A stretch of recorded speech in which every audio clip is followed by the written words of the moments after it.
Hello mga kananay! Kamusta kayo dyan?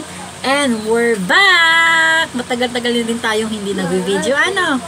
So, for today's video, meron naman po tayong nakitang budol. So, ito na nga mga kananay, bago kong budol. At since sunod-sunod ang okasyon natin, kaya arat na, i-unboxing na natin to. Connect, magagamit natin ito tuwing may okasyon or daily use, ganon.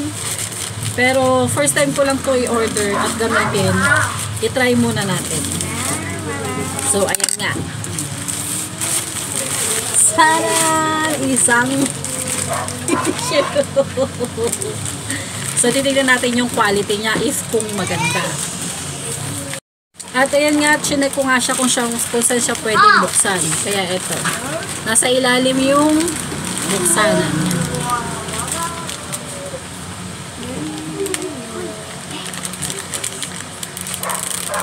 Ayan o. Ayan yung plastic.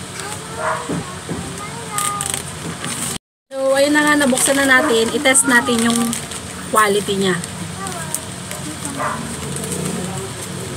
Kuha tayo ng isa. Yan. Lagay muna natin dyan. Tapos, basain natin. Ito nga. At ito nga, may kunti tayong tubig. Basain natin to.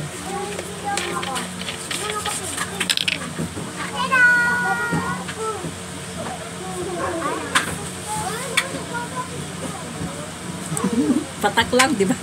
Pero try na rin natin kasi nabasa na rin naman na siya. Basa siya. So ayun na, magandang quality naman siya, hindi siya yung dumidikit, hindi siya yung ano. Pwede na sa 85 pesos na isang buong ganun na tissue. So yun na nga mga kananay, goods na goods siya sa lahat na occasion, sa birthday, mga ganyan, kasi di ba minsan may mga naghahanap ng tissue, kaya ayun.